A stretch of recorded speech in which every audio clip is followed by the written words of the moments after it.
प्रशांत किशोर को कभी अपनी जीत से मैटर ही नहीं कर रहा। प्रशांत किशोर का एक सूत्री कार्यक्रम है जनता को उसके अधिकारों का आभास करा देना, अपने लिए जाग जाओ, आरजेडी को हरा देना और एनडीए को जितवा देना। बात आरजेडी और अब कोई हारेगा तो कोई ना कोई तो जीतेगा ना। ये जिन महिलाओं की आप बात कर रहे हैं उन महिलाओं को बिहार में सशक्त भी नीतीश कुमार ने किया है, ये मत किस भूलिए। सशक्तिकरण की बात कहते हैं आप? महिलाओं बच्चियों को साइकिल दे देना सशक्तिकरण है?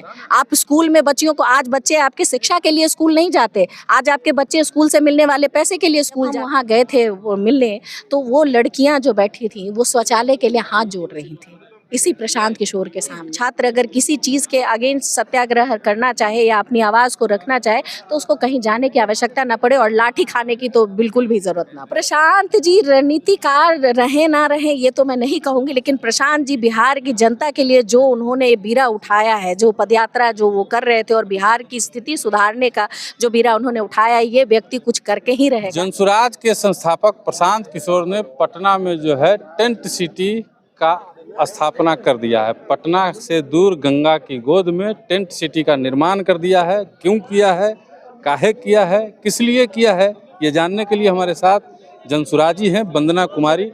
इनके बारे में बता दें थोड़ा सा आपको। कुम्हरार क्षेत्र से बिलोंग करती हैं और कुम्हरार विधानसभा से विधानसभा की तैयारी में भी जुटी हुई है। स्वागत है मैम आपका। धन्यवाद धन्यवाद। काहे टेंट सिटी लगवा दिए हैं आपके नेता? टेंट सिटी हमारे नेता ने इसलिए लगवाया है कि बिहार के बच्चों के साथ जो स्थिति देखी है हमने गांधी मैदान में, उसके बाद हमें ये बहुत अच्छे से अनुमान है कि बच्चों को एक रहने के लिए जो जगह है व्यवस्थित, जहां 24/7 उनको किसी तरीके की कोई दिक्कत ना हो, उनके रहने और खाने की व्यवस्था हो, उसके लिए ये टेंट सिटी दी गई है। और साथ ही साथ उनकी जो ट्रेनिंग की व्यवस्था है, ताकि कोई छात्र अगर किसी चीज़ के अगेंस्ट सत्याग्रह करना चाहे या अपनी आवाज़ को रखना चाहे तो उसको कहीं जाने की आवश्यकता ना पड़े और लाठी खाने की तो बिल्कुल भी ज़रूरत ना पड़े। इस वजह से इस टेंट सिटी का निर्माण किया गया है। आपके नेता ने अनशन तोड़ा, जी, मीडिया से बातें की, कई तरह की बातें उन्होंने की है। कहे हैं कि सत्याग्रह पार्ट 2 जो है यहाँ से कहा जा रहा है कि चालू हो रहा है। आराम से यहीं पे प्रशांत किशोर जी बैठेंगे। क्या कहिएगा, क्या होगा इससे? देखिए, इससे कहीं ना कहीं से तो शुरुआत करनी पड़ेगी। ये शुरुआत जो गांधी मैदान से की गई है उसको कंटिन्यू करते करते हम लोग यहाँ तक लेके आए हैं। और जिस तरीके की चीज़ें हम लोगों ने इस दौरान देखी है कि यहाँ सरकारें अपने विरोध जो आवाज़ उठती है उसको दबाने का निरंतर प्रयास करती रहती है कि उसको किस तरीके से दबा दिया जाए। तो एक ये जो सत्याग्रह चालू हुआ है ये उसको हवा देने के लिए है कि ये सत्याग्रह बंद नहीं करना है जब तक सरकारों को इसका अनुमान न हो जाए कि आज बिहार की जो जनता है वो अपने लिए लड़ेगी और इस लड़ाई को बंद नहीं करेगी। चाहे आप उस पर किसी तरह का कोई अत्याचार कर लीजिए, उसको कहीं से भगा दीजिए, उसके दिल से सत्याग्रह को आप नहीं निकाल सकते। ये जगह उस चीज़ का प्रतीक। एक आरोप है जी, जिस तरीके से प्रशांत किशोर ने गर्दनी बाग में चल रहे छात्रों के आंदोलन को उठाया, गांधी मैदान लेके आए, गांधी मैदान से उठाया, अब मरीन ड्राइव में टेंट सिटी का निर्माण कर दिया, एकदम पूरी तरह से कैप्चर कर लिए। देखिए, अगर युवाओं की लड़ाई लड़ने को हाईजैक करना कहते हैं तो हाँ, प्रशांत जी ने हाईजैक किया है युवाओं की लड़ाई को। जब पहली बार युवाओं पे लाठीचार्ज गर्दनी बाग में की गई थी और किसी तरह की किसी राजनीतिक दल ने उन बच्चों के लिए कोई स्टेटमेंट नहीं दिया, किसी तरह की कोई सुनवाई नहीं की, तब प्रशांत जी उन बच्चों से वहाँ मिलने गए। और जो बच्चों की स्थिति थी जब हम वहाँ गए थे वो मिलने, तो वो लड़कियां जो बैठी थी वो शौचालय के लिए हाथ जोड़ रही थी इसी प्रशांत किशोर के सामने। लोगों ने नहीं देखा है, वो बच्चे कह रहे थे कि प्रशांत भैया हम लोगों की मदद करिए और हम लोगों को न्याय दिलाने के लिए हमारी बातें सुनिए। वहाँ खाना, पानी, शौचालय सब की व्यवस्था प्रशांत जी ने उपलब्ध कराई थी। तो अगर किसी युवा की मदद करना, उनके सत्याग्रह को हाईजैक करना है तो हाँ, प्रशांत किशोर दोषी है। मैं बिल्कुल इस बात को मानती हूँ और प्रशांत किशोर ये अपराध बार बार करेंगे। जब भी बात बिहार के बच्चों पे आएगी, बिहार की महिलाओं पे आएगी, तो प्रशांत किशोर उसी प्रकार खड़े रहेंगे। ना उनको केस का डर है, ना उनको लाठी का डर है, ना उनको मुकदमे का डर है, ना उनको जेल जाने का डर है। आपको जो समझ में आता है वो कर लीजिए। और बिहार में बिहार की युवाओं का, बिहार की महिलाओं का समर्थन प्रशांत किशोर के साथ है, ये कोई छीन नहीं सकता उनके। वो रात के 12 बजे हो, वो सुबह के 4 बजे हो, उनके साथ उनकी जनबल ऐसे ही मजबूती से खड़ी रहेगी जिसका प्रदर्शन उनको मिल गया था। कहते नहीं, ये तो अभी झांकी है, पूरी पिक्चर अभी बाकी है। मतलब आप कह रहे हैं कि प्रशांत किशोर ने अपनी रणनीति का परिचय दे दिया है फिर से एक बार। नहीं, बिल्कुल, अगर समझदार हैं इतने बड़े रणनीतिकार हैं। प्रशांत जी, रणनीतिकार रहे ना रहे ये तो मैं नहीं कहूंगी, लेकिन प्रशांत जी बिहार की जनता के लिए जो उन्होंने बीड़ा उठाया है, जो पदयात्रा जो वो कर रहे थे और बिहार की स्थिति सुधारने का जो बीड़ा उन्होंने उठाया, ये व्यक्ति कुछ करके ही रहेगा। ये पागल है, ये अपनी बातों से पीछे नहीं हटेगा। ये समझने की बहुत आवश्यकता है लोगों को।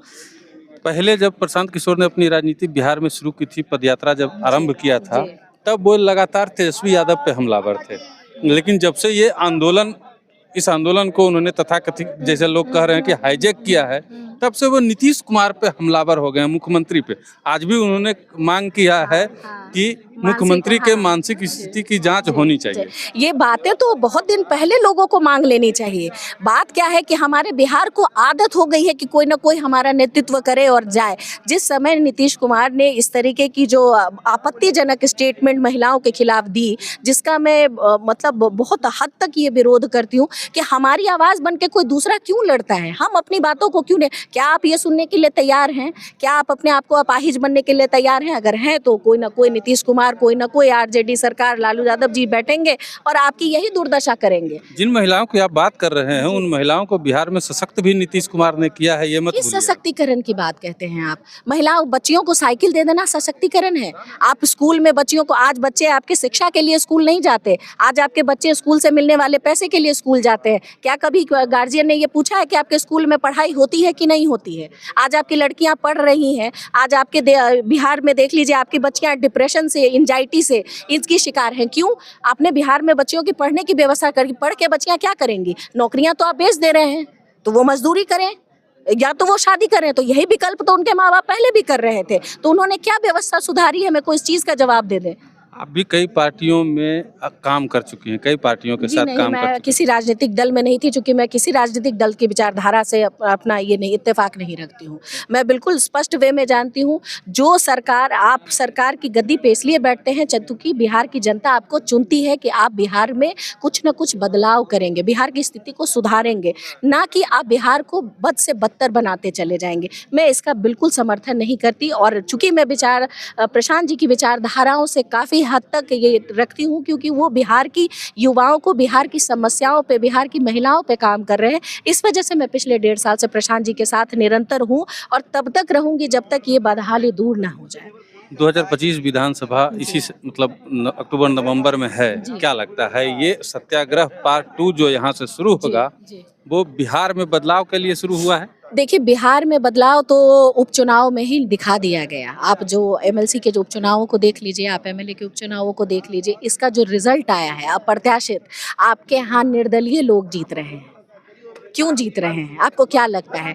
बहुत हद तक जनता इस बात, प्रशांत किशोर को कभी अपनी जीत से मैटर ही नहीं कर रहा। प्रशांत किशोर का एक सूत्री कार्यक्रम है, जनता को उसके अधिकारों का आभास करा देना, अपने लिए जाग जाओ, आरजेडी को हरा देना और एनडीए को जितवा देना। बात आरजेडी और अब कोई हारेगा तो कोई ना कोई तो जीतेगा ना, ये तो रण का मैदान है, कोई किसी की जीत किसी की हार सुनिश्चित है। लेकिन बात यहाँ पे ये है कि इस बार पहली बार ऐसा देखने को मिला कि एक निर्दलीय कैंडिडेट बाकी की सारी एग्जिस्टिंग सरकारों को हरा के जाके जीत जाता है। ये अपने आप में जनता की जीत है, जनता का सुंदर राज, जिसकी बात लगातार प्रशांत किशोर करते हैं, ये उसी का नमूना है। तो अब चीज़ें बदल रही हैं, बदला। आज आप देखिए ना, यहाँ पे जितनी महिलाएं आपको दिख रही हैं, ये भीड़ पैसे दे के लाई गई भीड़ नहीं है, ये अपने जोश और जुनून से साथ में खड़ी हुई भीड़ है। ये बदलाव का ही तो नमूना है। 2025 में क्या प्रशांत किशोर और जनसुराज कर पाएगी कुछ? जनसुराज जनता का सुंदर राज बनाने चली है, और जनबल का बहुत हद तक साथ जनसुराज को है, और ये चीज़ किसी परिचय का मोहताज नहीं है। आपने जब भी देखा है, वो 2 अक्टूबर हो, वो हमारा महिला संवाद हो, महिलाएं हो, युवाओं हो, सब बढ़ चढ़ के इसमें हिस्सेदारी लेते हैं। और ये डेडिकेशन है जनसुराज के प्रति, ये डेडिकेशन है प्रशांत जी के प्रति, लोगों का प्यार है जो कभी कमने का नाम नहीं लेगा, और ये निरंतर बढ़ेगा। और यही आंधी 2025 के चुनाव का जो रिजल्ट है वो तय करेगी। बाकी तो चीज़ें आप सबके सामने, मैं भी यहीं, आप भी यहीं, देखेंगे साथ मिलके। चलिए, धन्यवाद। वंदना जी को सुन रहे थे आप। जितनी खूबसूरत ये हैं, उतनी खूबसूरती से बातों का, सवालों का जवाब भी देती हैं। तमाम जो सवाल थे हमारे, सबका जवाब इन्होंने दिया है और कहा है कि 2025 में बिहार में बदलाव होगा। देखना होगा जनता इनकी बातों पे कितना भरोसा कर पाती है।